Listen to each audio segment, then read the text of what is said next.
नमस्कार, मैं हूं अंकुर और आप देख रहे हैं सत्यहिंदी.com। आइए एक नजर डाल लेते हैं अब तक की सुर्खियों पर। प्रशांत किशोर से मुलाकात के बाद बिहार के मुख्यमंत्री नीतीश कुमार ने कहा कि हम मिले थे, इसलिए उनसे इसके बारे में पूछें। हमने कुछ खास बात नहीं की, बस सामान्य चीजें। ऐसा कुछ नहीं कि हम ये करें या वो करें, ऐसा कुछ नहीं कि हमें ये करना चाहिए या नहीं। मिलने में क्या हर्ज है, हम एक दूसरे को लंबे समय से जानते हैं। एक खास सवाल के जवाब में नीतीश कुमार ने कहा कि मैं प्रशांत किशोर से नाराज नहीं हूँ। बता दें, नीतीश कुमार और प्रशांत किशोर की मंगलवार को रात को मुलाकात हुई। इसके बाद कहा जाने लगा है कि नीतीश कुमार के मिशन 2024 में प्रशांत किशोर साथ देने के लिए फिर से साथ आ सकते हैं। हिजाब पर सुप्रीम कोर्ट में बुधवार 14 सितंबर यानी कि आज जोरदार बहस हुई। वरिष्ठ अधिवक्ता राजीव धवन समेत कई वकीलों ने बहस में हिस्सा लिया। धवन ने अपने तर्कों के जरिए धारदार तर्क रखे। बहस की शुरुआत करते हुए वरिष्ठ अधिवक्ता राजीव धवन ने याचिकाकर्ताओं की ओर से कहा कि पूरे देश में अधिकांश मुस्लिम महिलाएं हिजाब पहनती हैं। अदालत को ये देखना चाहिए क्या वास्तव में ये प्रथा प्रचलित है या नहीं। अदालत को धार्मिक मामलों में कानून नहीं जानना चाहिए। पूरी दुनिया में हिजाब को वैध माना जाता है। अदालत ने वकील धवन से पूछा कि क्या हिजाब इस्लाम में आवश्यक प्रैक्टिस है। इस पर धवन ने कहा कि हिजाब पूरे भारत में पहना जाता है, ये एक आवश्यक इस्लामिक प्रैक्टिस है। बिजॉय इमैनुअल केस में अदालत ने ही तय किया था कि अगर ये साबित हो जाए कि कोई प्रैक्टिस सही और स्वीकार्य है तो उसकी अनुमति दी जा सकती है। और मुस्लिम महिलाओं के हिजाब के बारे में तो सभी जानते हैं। धवन ने कहा कि मामला दरअसल ये है कि हिजाब के खिलाफ अभियान चलाया जा रहा है। कर्नाटक सरकार के आदेश का कोई आधार नहीं, ये सिर्फ मुस्लिम महिलाओं को टारगेट करने के लिए ऐसा किया जा रहा है। राजीव धवन ने कहा कि अदालत को ये जांचना होगा कि जो प्रथा है वो प्रचलित है या नहीं। वो प्रथा कहीं दुर्भावनापूर्ण तो नहीं है। किसी बाहरी संस्था या निकाय को ये कहने का कोई अधिकार नहीं कि ये चीज़ धर्म का आवश्यक अंग है या नहीं है। जजों को धर्म के मामले में कानूनदा नहीं बनना चाहिए। धवन ने कहा कि केरल हाईकोर्ट ने आखिर मुस्लिम महिलाओं की धार्मिक प्रैक्टिस के आधार पर ही तो हिजाब को मान्यता दी।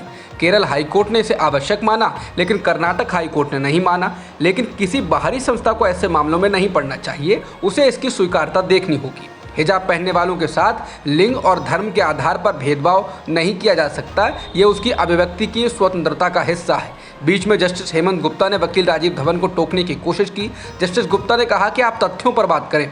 वरिष्ठ वकील ने जवाब दिया, मैं भेदभाव पर बात कर रहा हूं। बता दें, कर्नाटक सरकार ने राज्य के शिक्षण संस्थानों में मुस्लिम छात्राओं के हिजाब पहनकर आने पर रोक लगा दी है। इसी को सुप्रीम कोर्ट में चुनौती दी गई है। हिजाब पर सुप्रीम कोर्ट में सुनवाई के दौरान याचिकाकर्ता की ओर से पेश वकील राजीव धवन ने तर्क दिया कि अनुशासन का साधारण मामला ये नहीं है। लाइव लॉ के अनुसार उन्होंने कहा ये महत्वपूर्ण क्यों है। इसका कारण ये है कि जब मामले का फैसला किया गया था तब सुर्खियां ये नहीं थी कि ड्रेस कोड को बरकरार रखा गया, लेकिन हिजाब को हटा दिया गया। जस्टिस गुप्ता ने धवन से कहा, हम उन पेपर्स पर नहीं जा सकते। इस पर वरिष्ठ वकील राजीव धवन ने कहा, पेपर्स दिखाते हैं कि क्या महत्वपूर्ण था।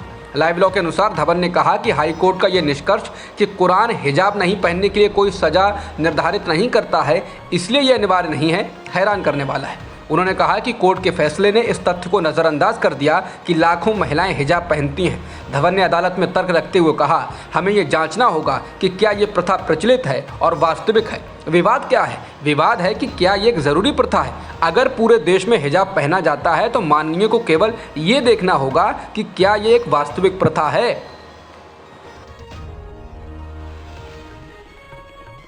याचिकाकर्ताओं की ओर से पेश दूसरे वकील हुजैफा अहमदी ने सुप्रीम कोर्ट में हिजाब मामले पर तर्क दिया कि स्कूलों में हिजाब पहनने के खिलाफ लागू किया गया सरकारी आदेश भाईचारे की अवधारणा को गलत समझता है और विविधता के विरोधी के रूप में भ्रमित करता है।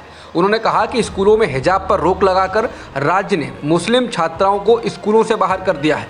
उन्होंने तर्क दिया, अगर ये पाया जाता है कि हिजाब एक ज़रूरी धार्मिक प्रथा नहीं है तो ये संविधान के अनुच्छेद 29(1) के तहत संरक्षित एक सांस्कृतिक प्रथा होगी।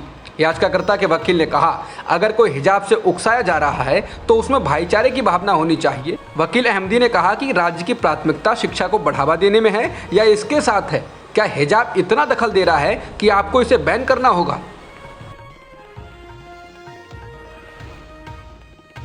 दिल्ली हाईकोर्ट ने बुधवार को पूर्व राज्यसभा सांसद डॉक्टर सुब्रमण्यम स्वामी को लुटेंस बंगला क्षेत्र में अपने सरकारी आवास को 6 हफ्ते के भीतर खाली कर अधिकारियों को सौंपने का आदेश दिया। जस्टिस यशवंत वर्मा ने कहा कि निर्विवाद रूप से बंगले का आवंटन 5 साल के लिए किया गया था और वो समय सीमा खत्म हो गई है। पीठ ने कहा कि अदालत को ऐसी कोई सामग्री नहीं दिखाई गई है जो Z श्रेणी की सुरक्षा प्राप्त व्यक्ति को सरकारी आवास के आवंटन की आवश्यकता बताती हो। बता दें सुब्रमण्यम स्वामी 24 अप्रैल तक राज्यसभा के सदस्य थे और उसके बाद उन्होंने सुरक्षा व्यवस्था का हवाला देते हुए बंगले के आवंटन को जारी रखने के लिए सुप्रीम कोर्ट का रुख किया। स्वामी की ओर से पेश वकील ने कहा कि वो सरकारी खजाने पर बोझ नहीं बनना चाहते और मुझे अपनी निजी आवास में जाने में कोई कठिनाई नहीं, लेकिन निजी आवास इन सुरक्षा बलों के लिए काफ़ी नहीं है। वहाँ इनके रहने, आराम करने और उनकी बुनियादी ज़रूरतों को पूरा करने की व्यवस्था नहीं हो पाएगी। वहीं केंद्र सरकार के वकील ने उनके तर्कों का विरोध किया और कहा केंद्रीय गृह मंत्रालय ने ये नहीं कहा था कि जेड श्रेणी की सुरक्षा के लिए आवास की आवश्यकता होती है और गृह मंत्रालय अब भी ये कह रहा है कि जेड श्रेणी सुरक्षा का आवास के अनिवार्य होने से कोई लेना देना नहीं। उनके आवास में जेड श्रेणी की सुरक्षा प्रदान की जा सकती है। उनका निजामुद्दीनपुर में एक महलनुमा घर है जो बहुत अच्छी जगह पर स्थित है।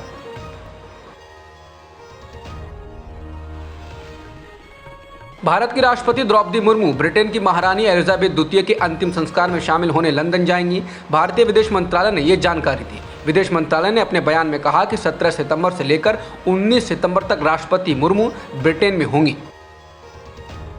गोवा में कांग्रेस विधायकों को बीजेपी में शामिल कराने का नेतृत्व करने वाले दिगंबर कामत ने कहा कि उन्होंने और बाकी विधायकों ने भाजपा में शामिल होने से पहले भगवान से अनुमति ली थी और भगवान सहमत हुए।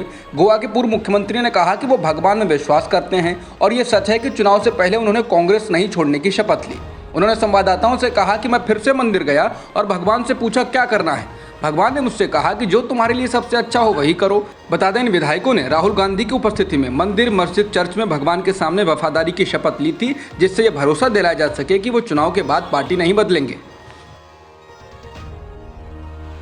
कांग्रेस की भारत जोड़ो यात्रा बुधवार को तिरुवनंतपुरम के नवाईकुलम से शुरू हुई और शाम को पल्लीमुक्कू जंक्शन के कोल्लम पहुंचेगी। सुबह राहुल गांधी ने केरल के शिवगिरी मठ में समाज सुधारक नारायण गुरु को श्रद्धांजलि दी। मंगलवार को यह यात्रा तिरुवनंतपुरम के कन्यापुरम से शुरू होकर कल्लमबलम पर खत्म हुई थी और इससे पहले ये तिरुवनंतपुरम में ही वेल्ल्यानी जंक्शन से शुरू होकर कजाहकुट्टम पहुंची थी। कांग्रेस ने कहा है कि यात्रा में शामिल लोगों और केरल के लोगों का उत्साह अद्भुत है। कांग्रेस ने कहा कि भारत जोड़ो यात्रा को जन जन का साथ मिल रहा है और सब मिलकर देश के हालात बदलेंगे।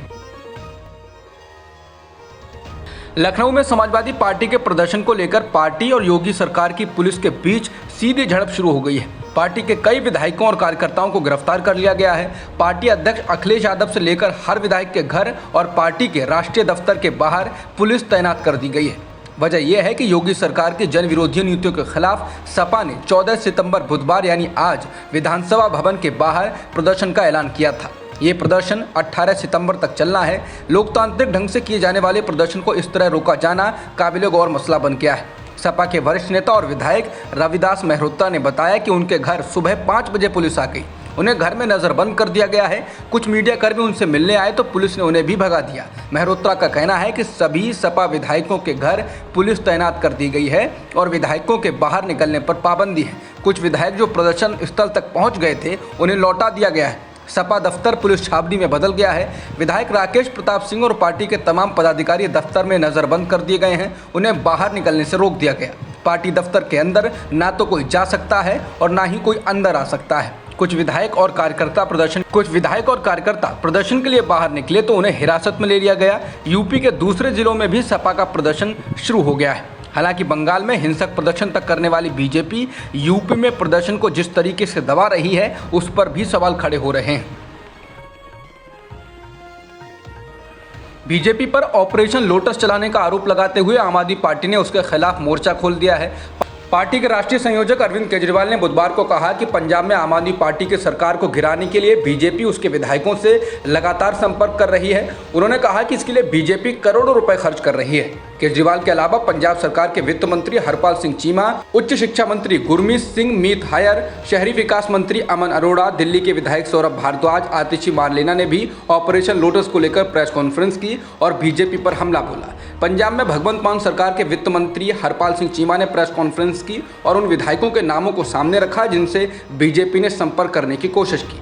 हरपाल सिंह चीमा ने प्रेस कॉन्फ्रेंस कर कहा कि जिन विधायकों से बीजेपी नेताओं ने संपर्क किया है उनके नाम दिनेश चड्ढा, रमन अरोड़ा, बुद्धराम, कुलवंत पंडोरी, नरेंद्र कौर भरज, रजनीश दहिया, रुपेंद्र सिंह हैप्पी, शीतल अंगूरन, मंजीत सिंह बिलासपुर, लाभ सिंह उगोके और बलजिंदर कौर हैं। उन्होंने कहा कि वो डीजीपी के पास शिकायत दर्ज कराएंगे और उन्हें फ़ोन कॉल के सबूत दिखाएंगे।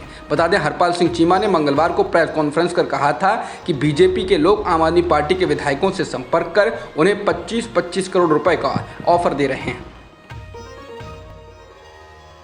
बिहार के बेगूसराय में बाइक सवार बदमाशों ने एक के बाद एक 9 लोगों को गोली मारी। इसमें एक शख्स की मौत हो गई जबकि 8 अन्य लोग घायल हैं।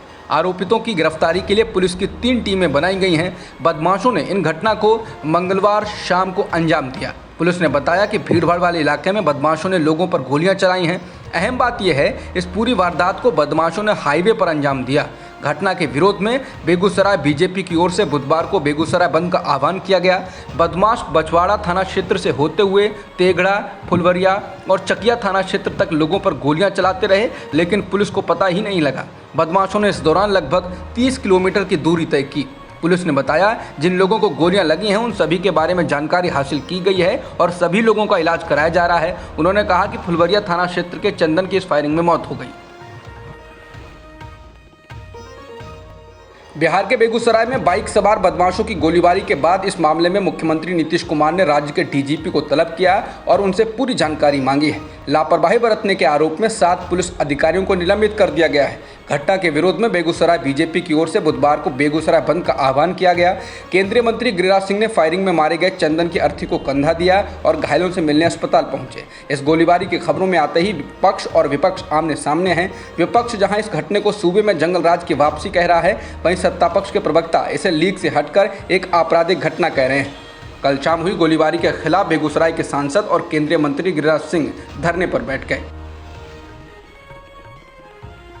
सरकारी और प्राइवेट बैंकों ने सूचना के अधिकार यानी आरटीआई के दायरे से बाहर रहने के लिए पूरा जोर लगा दिया है। रिजर्व बैंक ऑफ इंडिया भी इनके तर्कों का समर्थन कर रहा है। HDFC, SBI, PNB सहित कई बैंकों ने 13 सितंबर को सुप्रीम कोर्ट में आरटीआई अधिनियम के तहत अपने अत्यधिक गोपनीय और संवेदनशील जोखिम मूल्यांकन रिपोर्ट के किसी भी खुलासे का विरोध करते हुए कहा है, ये उनके ग्राहकों, शेयरधारकों और कर्मचारियों की प्राइवेसी के अधिकार पर हमला होगा। बता दें, सुप्रीम कोर्ट ने फरवरी 2021 में अपने 2015 के फैसले को फिर से दोहराते हुए RBI के लिए आरटीआई अधिनियम के तहत निजी और सार्वजनिक बैंकों से संबंधित वित्तीय जानकारी का खुलासा करना आवश्यक बना दिया था।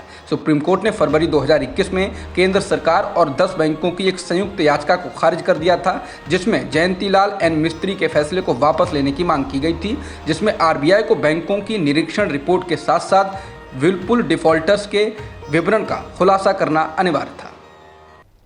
अब तक की खबरों में इतना ही। बाकी खबरों के लिए बने रहिए सत्यहिंदी.com के साथ।